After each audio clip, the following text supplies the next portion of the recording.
Já, Inga, úrvalsliði Norðurlandamótsins undir 16 ára. Já. Lítur að vera ánægð með þetta, bæðið svona fyrir liðið, með medalíu hálfsíðum og styttu til að setja upp í hillu heima. Já, ég er mjög glöð með þetta og ég er líka bara mjög glöð með okkur út af við, þú veist, okkur langaði mjög mikið að vinna þessu medalíu og við reyndum okkar besta í þessum leik. Já. Og vissu nú væntanlega komandi inn í þetta mót að það myndi svona eitthvað vera á herðum þér í þessu liði. Hvernig undirbjóstu svona fyrir því? Ég bara borðaði vel og reyndi svona að undirbúa mig fyrir leikina mjög vel og bara svona vita að ég þyrfti kannski að leggja á mig og líka bara við allar og já.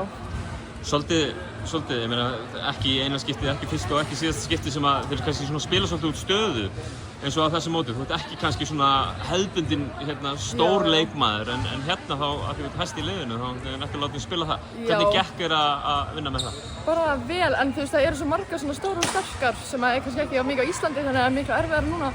En já, það gekk bara vel. Já. Þú fáið góðan tíma fram að Evrópumótinu í Istanbúl það er bara í lok ágúst, eða ekki? Já, það er bara í lok ágúst og við þurfum að undirbyggja okkur mjög vel. Ég held við fáum alveg 3 vikur til að æfa fyrir það og ætlum bara að vinna mjög mikið í hvað við gerum rátt. Kærar þakkir Inga og til hamingju aftur. Takk!